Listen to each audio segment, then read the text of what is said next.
Je te propose, Paolo, comme je te l'ai dit, que je fasse rentrer un ami à moi, un consultant, puisqu'on va parler évidemment du Paris Saint-Germain, un grand représentant même des supporters du PSG. Donc il va venir me rejoindre. Bon, on fait tout en direct. Hein. Vous pouvez mettre la caméra sur Paolo, même si vous voulez, le temps que voilà, qu'on se replace. Il va venir ici, mon ami OP, qui va nous rejoindre. Salut OP. Bonjour. Comment ça va? Ça va. On va me dire si on t'entend avec le micro. Hein. Je pense qu'on l'a activé. 1, 2, 1, 2, micro-test. C'est bon pour OP. Salut OP. Salut. Et bah écoute, je t'ai appelé hier, faut que tu saches un petit peu les coulisses, Paolo. J'ai appelé OP hier parce que je sais que voilà, OP a une grande histoire. Il a travaillé avec moi aussi pendant un moment, on a travaillé ensemble. Je l'apprécie beaucoup ce garçon parce que je trouve qu'il a une vraie passion, qu'il n'a pas peur de dire les choses. Et c'est un amoureux de ce club, du Paris Saint-Germain. Et dès que j'ai su que j'avais eu l'opportunité et le plaisir de pouvoir t'avoir avec nous, je lui ai dit ça me ferait plaisir que tu viennes. Voilà. Donc, Paolo César, OP. Paolo que j'ai déjà rencontré lors d'une soirée inauguration dans une boutique. Exactement. On avait déjà échangé. On va parler justement de Scolari parce que c'est Scolari qui a une importance finalement apparemment dans votre arrivée au Paris Saint-Germain. Ouais. Ce serait Scolari qui aurait sifflé votre nom à Luis Fernandez. Peut-être que je me trompe. Ouais, c'est vrai. Mais je crois que c'est ça. Ouais, mais moi j'ai découvert ça beaucoup plus tard. Oui, beaucoup plus tard. Ouais, voilà, c'est ça. Beaucoup plus tard. En fait, il faisait les tours. Comment se fait le transfert au PSG? En fait, il faisait le tour de l'Europe pour parler avec des joueurs potentiellement pour aller à la Coupe du Monde. Luis lui-même Luis Philippe Scolari. Et apparemment, il est venu au PSG parce qu'il y avait Ronny. Il y avait Ronny, on a dit qu'il était au PSG. Et là, on entend discuter avec Luis Fernandez. Luis Fernandez, il a demandé, bon, moi, je cherche un latéral avec des caractéristiques offensives, tout ça, qui tu peux me proposer? Et après, il m'a parlé mon nom. Et c'est là que le PSG il est venu au Brésil pour me regarder quelques fois. Et le transfert, il a fait par là. Donc c'était bien de ne pas regretter à l'époque, avant la Coupe du Monde. Tu vois, et moi, quand j'ai su ça, c'était quelque chose d'extraordinaire. Moi, je trouve que c'était la récompense quand tu fais de bien à quelqu'un, tu vas récolter de bien aussi. Donc là, je pense que moi, je récolte les choses que moi j'ai fait de bien aussi pour lui, tu vois. Parce que ce transfert au PSG s'est passé après le coup de fil avec Scolari, comme quand vous n'étiez pas dans… Voilà. Oui, c'était après. Et finalement, le fait d'avoir bien réagi, bah… Ouais, voilà, et Ronny, il vous avait déjà parlé du PSG? Jamais? Non, jamais. Vous aviez jamais eu, quand vous avez eu vent de… Non, le parce PSG était parce sur que vous, Ronny, il était de Porto Alegre. Donc, on se connaissait par des noms. Vous êtes vu rapidement en sélection. On s'est vu rapidement en sélection. Et après, on n'a pas parlé. Même lui, il ne savait pas que moi, j'étais sollicité par le PSG. Tu vois.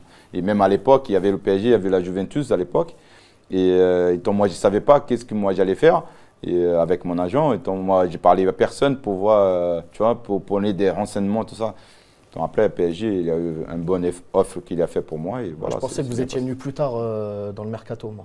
Non, c'était juin-juillet. Et d'ailleurs, c'est la question qu'on va vous poser, comment se passent les débuts au Paris Saint-Germain? Et surtout, parce qu'il y a une question que je veux poser, elle va sûrement te faire plaisir, le premier match au Parc des Princes. Écoute, et le ressenti, parce que surtout que, bon, c'est pas le parc d'aujourd'hui, hein, on va pas se mentir si je dis ça. Ouais. L'ambiance d'avant, c'était quand même n'importe quoi. Hein. Enfin voilà, sans se mentir, c'était le bordel. Hein. Moi, j'adorais. Le bordel organisé. Oui, non, mais quand je dis le bordel, c'est le bordel niveau ambiance. C'est pas péjoratif. C'est magnifique, c'est pas absolument pas péjoratif quand je dis ça.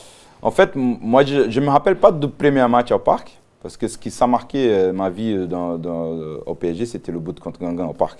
L'exceptionnel but contre Guingamp. En fait, moi, j'ai eu beaucoup de… Sur le terrain, moi, je n'ai pas eu de difficultés. Parce que moi, j'ai bien me préparé au Brésil pour venir en Europe. Physiquement, j'étais prêt. Même pendant la saison, pendant la préparation, moi, j'étais prêt physiquement. Parce que moi, j'avais cet objectif de venir, de rester. Et après, c'était plutôt dans la vie quotidienne, des choses dans la vie quotidienne, qui soient la langue, qui soient se déplacer, qui soient… C'est normal, il y a un décalage. Il y a eu beaucoup de choses, mais non, franchement, le premier match vraiment au parc, moi, je ne me rappelle pas. Aujourd'hui, je n'ai pas en tête, mais ce que je me rappelle, l'ambiance, oui. Après, moi, je viens de Brésil. L'ambiance sur le Maracanã, c'était compliqué. Tout ce que moi, j'ai vécu en Europe, c'était pas un centime ce que j'ai vécu au Brésil. Oui. Donc pour moi, c'était différent. C'était plutôt cool, tu vois. C'était plutôt cool. Vous étiez pas, ça vous a pas fait un changement énorme. Déjà, moi, je comprenais pas la langue. Donc ce que les gens chantaient, moi, je savais pas. Tu vois, il n'y avait pas une personne pour dire, voilà, l'histoire du PSG, il est comme ça. les chansons de PSG, c'est ça, nos mamans, ils chantent ça. Il n'y avait pas cet accompagnement. Ça, par contre, c'est quand même quelque chose d'important. On n'enseignait pas la culture du Paris Saint-Germain aux joueurs étrangers à l'époque. Aujourd'hui, il y a ça, mais à l'époque, il n'y avait pas.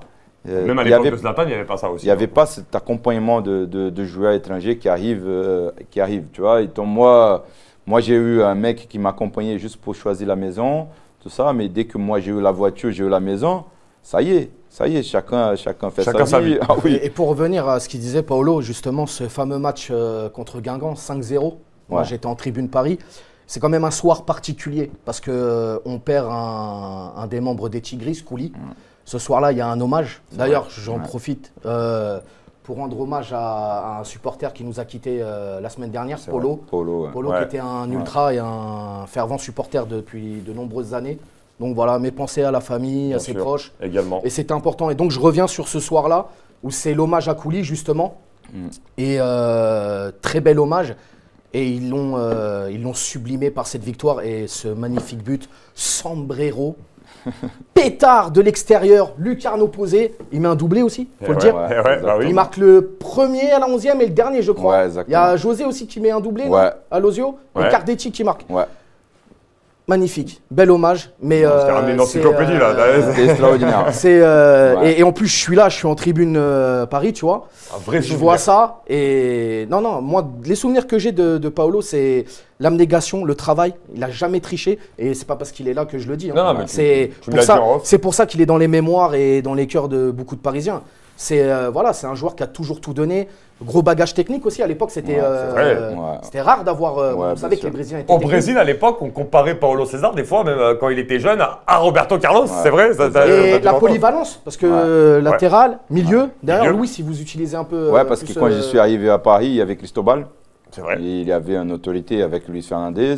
Et moi, j'étais recruté en même temps avec André Luis, qui vient de Marseille, le Brésilien.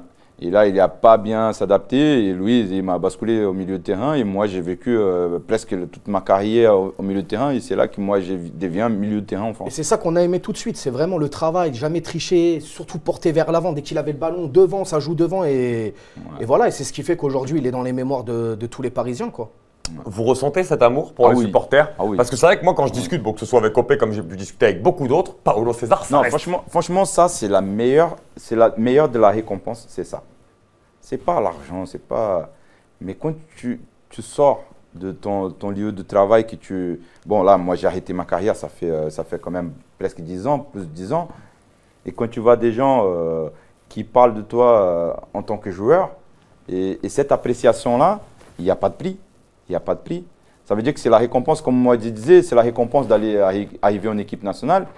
Là, c'est la récompense de travail, de la détermination, mais surtout d'où je viens.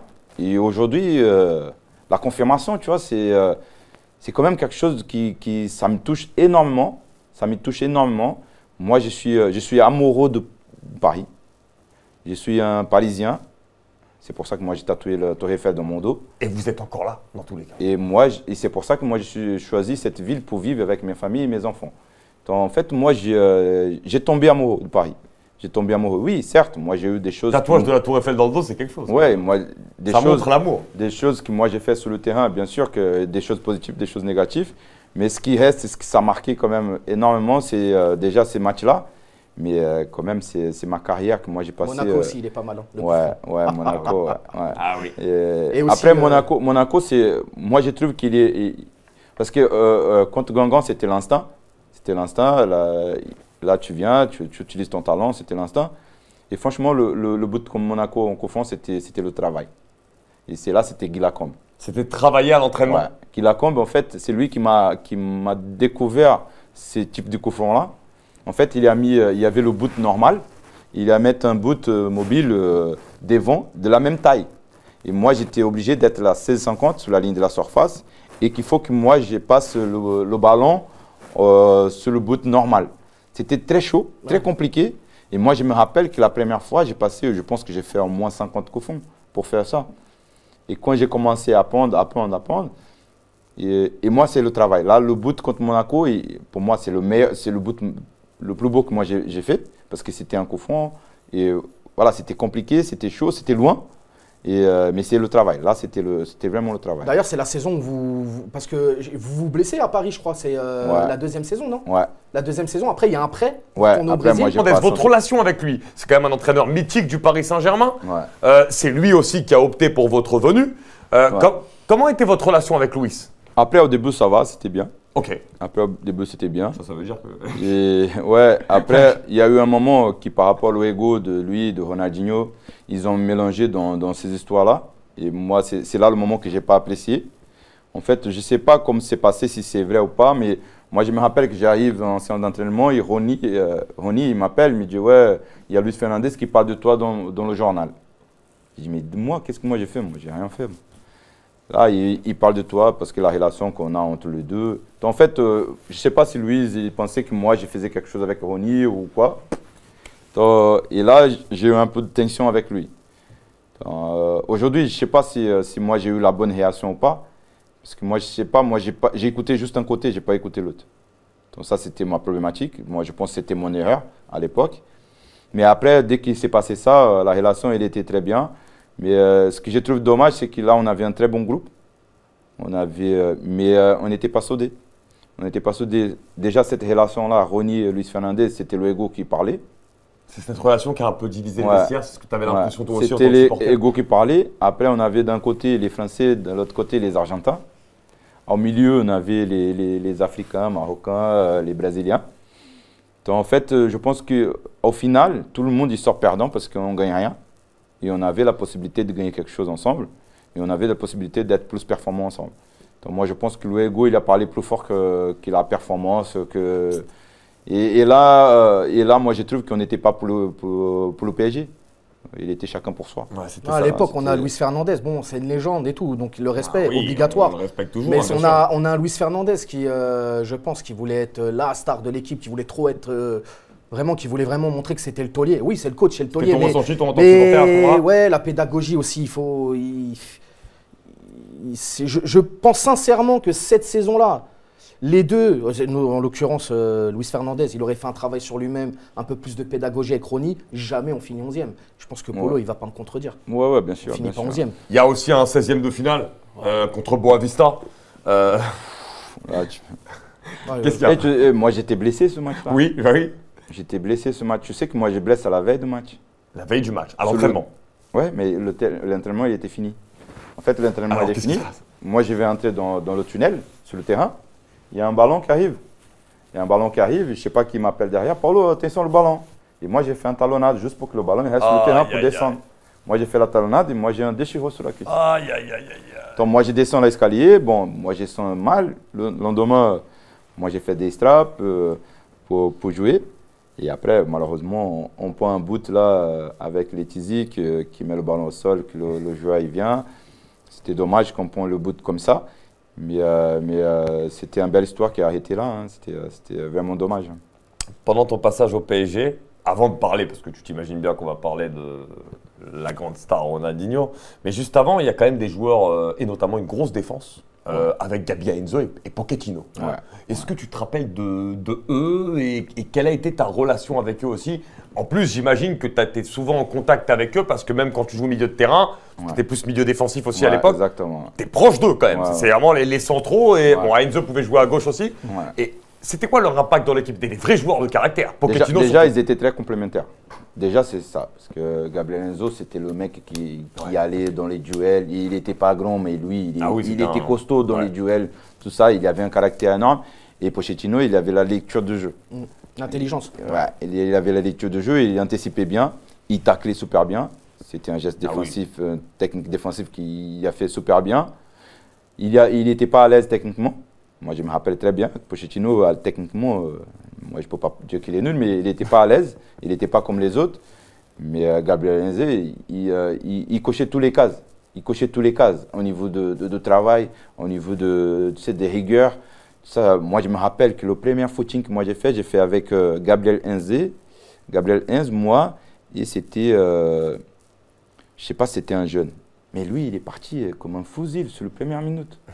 J'ai dit, mais c'est quoi ce mec? Et il a tenu la cadence en fait. Ouais, on a fait 40 minutes de footing. Moi, j'ai dit, mais c'était un truc de fou. Et voilà, c'était un mec que moi, j'avais beaucoup d'admiration pour lui, pour son quotidien, tu vois, il ne changeait pas. Et on gagnait, on perdait, il ne changeait pas. C'était un mec qui avait un caractère quand même assez costaud. Moi, je trouve que c'était, pour moi, à cette époque-là, c'était le meilleur joueur. C'était le meilleur. Même si on avait Ronny, on avait Salim Benarchour, on avait des joueurs d'une grande qualité. C'est fort ce que tu parles. Mais sur le terrain, c'était le meilleur joueur, c'était Gabriel Heinze. Non, il a bercé, moi, comme je dis, il a... Alors c'est vrai que les supporters à la fin ont peut-être pas en gardé un très bon souvenir par rapport au passage à Marseille derrière, mais après on peut pas lui en vouloir, enfin, ça fait partie du foot. Je sais qu'il y a des supporters qui en ont voulu quand même, voilà, je pense que tu peux le dire. Mais malgré ça, est-ce que tu avais ce sentiment toi aussi à cette époque-là que Gabi Heinze, c'était vraiment... Moi, je me rappelle aussi, parce que moi, j'ai commencé à Gabi Heinze au PSG, une figure énorme. Hein. Il fait partie de ces joueurs un peu comme Paolo et tout, qui n'ont pas triché, qui ont tout donné pour le club. Là où on en veut à Gabi, c'est...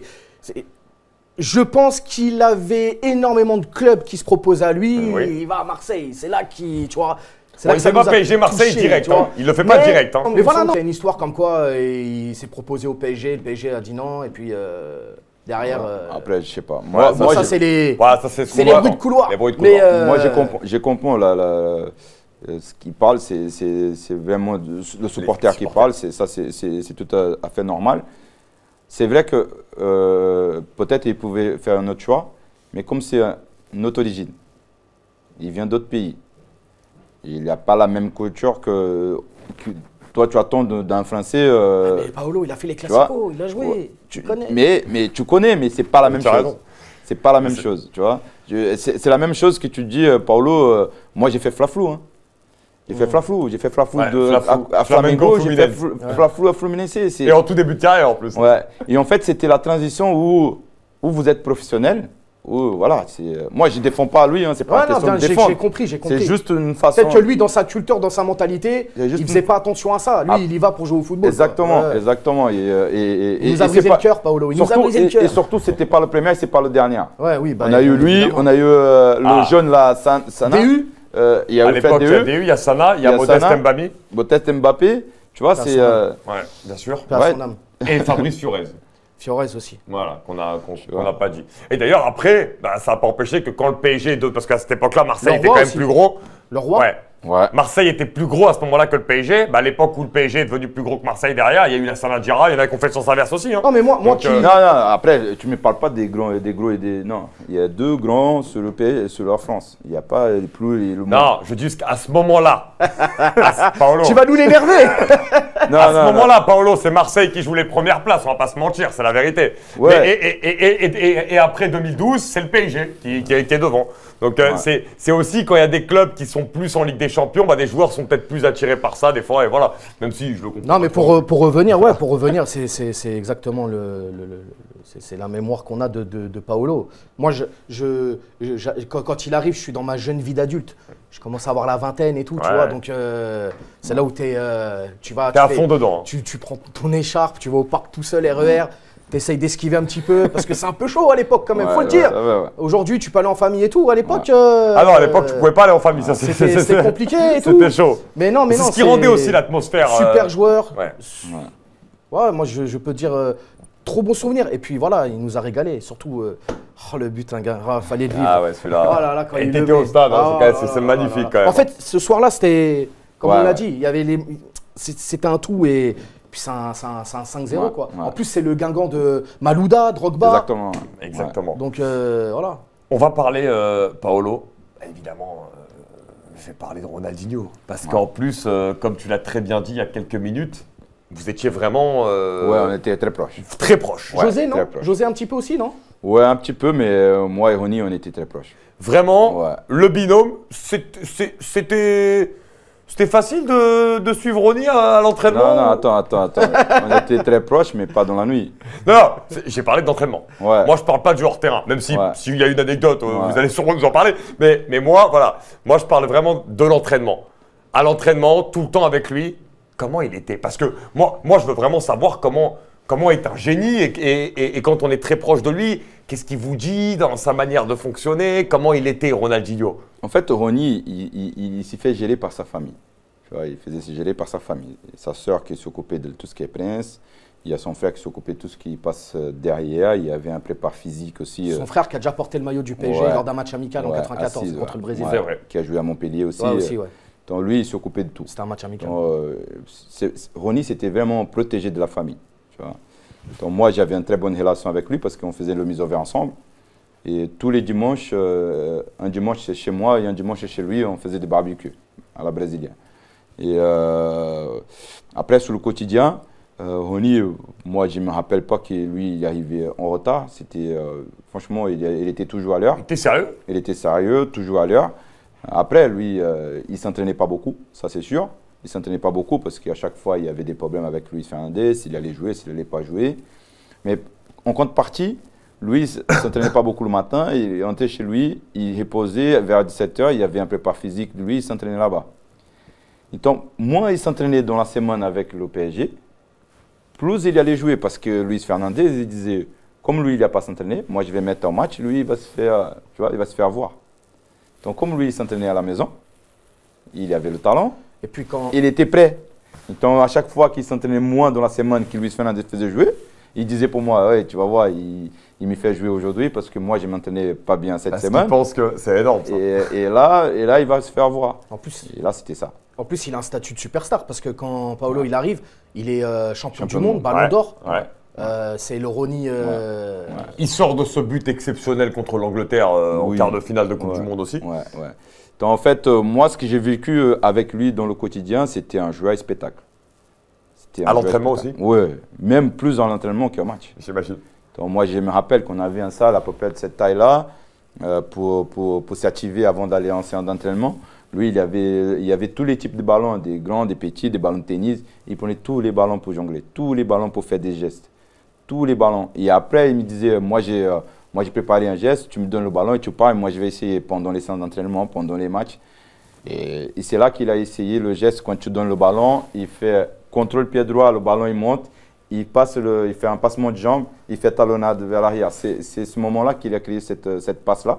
Et moi, je me rappelle que c'était je ne sais pas si c'était contre Marseille, mais c'était un match assez important que lui, il m'a fait ça. Et moi, je donne le ballon pour lui et il fait ça. Et moi, je récupère le ballon derrière. Donc, en fait, c'était quelqu'un qui avait une confiance sous lui. La confiance en lui, il était naturel. Moi, je disais avant, le match qu'on va jouer contre Marseille, là, qui marque le but. Le fameux. Et qui on prend l'avenue là, avant d'arriver au stade de Marseille, il me disait, aujourd'hui, j'ai gagné le match, tu vas voir. Ouais, je gagne le match. C'est ce qu'il a fait. Ah oui, non mais c'est quand même Ils fou s'en de le dire souviennent à l'avance. encore là-bas. Il y a une anecdote aussi à Barcelone ou contre Madrid, il y a ça aussi. Mais le fait de dire je gagne le match, c'est-à-dire je vais prendre les choses en main. Et de le faire derrière, c'est énorme. Ouais, exactement. Moi, j'ai connu quelques joueurs qui ont fait ça. Moi, je me rappelle aussi quand on était à Santos, il y avait Elano qui jouait à Manchester City. Oui, Elano, bien sûr. Ouais, et on était très proches. Et moi, je me rappelle le jour du match, il s'est réveillé à 7 h du matin. Il me dit, ouais, moi j'ai besoin d'écrire sur un truc, sur un maillot. Est-ce que tu peux m'aider? Je dis, mais 7 h du matin? Je dis, mais va dormir. Et non, vas-y. Et là, on écrit un hommage pour Narciso. C'était un autre joueur qui a joué avec nous, qui avait une maladie très grave. Il écrit son nom, il écrit le but, c'est pour toi. Je dis, mais le match, c'est à 16 h. Il dit, non, aujourd'hui, j'ai marqué. Donc il avait anticipé le à 7 h du matin. Incroyable. À 7 h du matin. Et lui, derrière, il marque, il élève le maillot. Donc, en fait, moi, j'ai connu des joueurs qui avaient cette confiance naturelle sur eux. Et aujourd'hui, c'est beau de voir quand le mec il est à côté de toi, il a la confiance, il dit voilà. Moi, je me rappelle le premier match qu'on joue la Coupe d'Europe à l'époque, c'était la Ligue Europa. Ouais. On joue au parc. La Coupe de l'UEFA à l'époque. Ouais, on va sur le couloir, il me dit ouais, si tu es énervé, tu donnes le ballon pour moi, je règle. Je dis, vas-y, va. Et après, moi, je l'ai sauté en rigolant.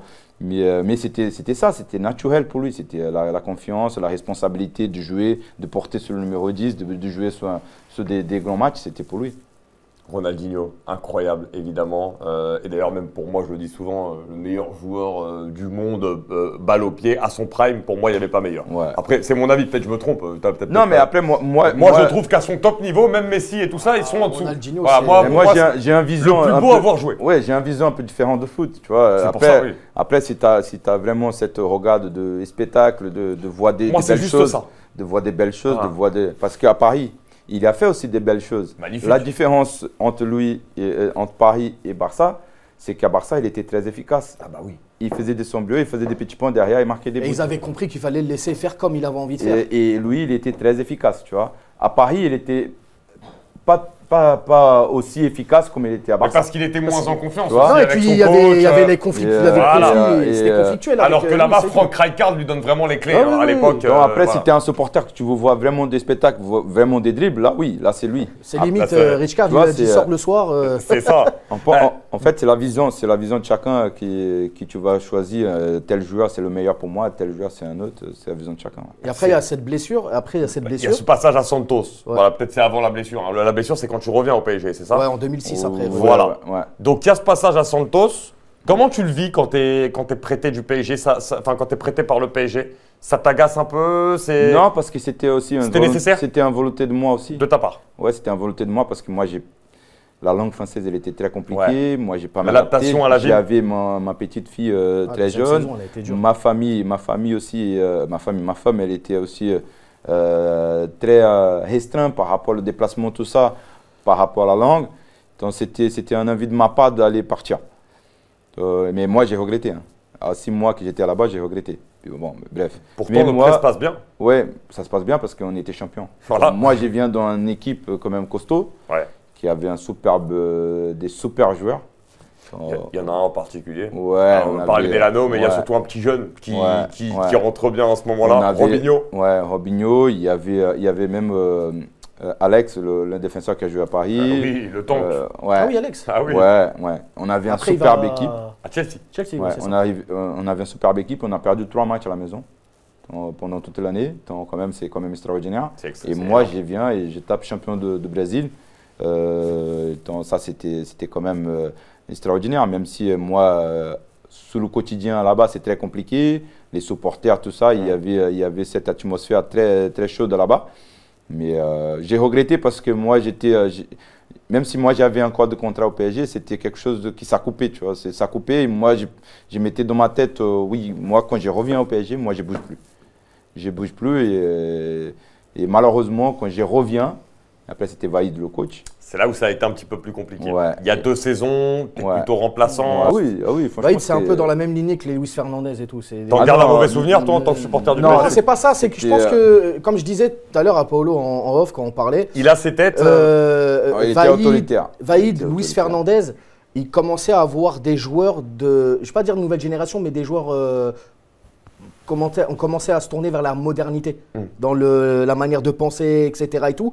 Et Vaïd, Louise et tout, ils avaient encore le mental à l'ancienne, tu sais, trop paternaliste, patron, machin. Je pense qu'il y a eu à un moment donné un décalage générationnel et aussi le côté pédagogique qui n'était pas au rendez-vous. Tu l'as ressenti ça, Paolo? Parce que c'est vrai qu'au moment où tu reviens, en plus, quand tu es à Santos, tu te poses la question, c'est ce que tu nous as dit il y a quelques instants, j'avais envie de revenir. Ouais. Et quand tu reviens, le coach te dit ça. Qu'est-ce qui se passe? Là, lui, c'était un militaire. Ah, Vaïd, c'était chaud. C'était un militaire. Alors, comment tu le vis et comment tu te défends par rapport à ça pour essayer de glaner du temps de jeu? En fait, moi, je calculais pas. En fait, moi, je faisais mon travail. Mais je me rappelle, pendant la préparation, il y avait moi et Reinaldo, l'attaquant. Et Reinaldo, il avait un problème sous le dos. Mais il parlait à personne. Et moi, je me rappelle, pendant la préparation, il disait tous les matins. C'est pas un jour, tous les matins. Et les Brésiliens, ils n'aiment pas travailler. Les Brésiliens... Ils vous envoyaient des pics? Ah oui, tous les matins. Tous les matins? À 7 h du matin. Ah ouais. Bonjour, les Brésiliens n'aiment pas travailler, ça va être dur aujourd'hui le physique. Hein. J'ai dit ouais, ça va être dur. Donc il n'y avait pas une bonne entente du tout? Non. Moi... Et avec Reinaldo également? Ah oui, Reinaldo, un jour, on entre dans la salle de lui et Reinaldo il dit Paolo, maintenant tu me traduis tout ce que moi je vais dire. Parce que c'est moi qui faisais la traduction pour Reinaldo. Et là, Reinaldo, il commence à l'insulter tous les noms. Je dis, mais Reinaldo, moi, je ne peux pas. J'ai cette souvenir très positif de mon bout à Monaco. Voilà, les fameux entraînements. À Monaco, qui c'était le travail qui a payé. Et puis, sacré coup franc. Ah, oui. Et moi, j'ai cette souvenir de lui. Bon, alors ça va mieux pour la dernière année au PSG.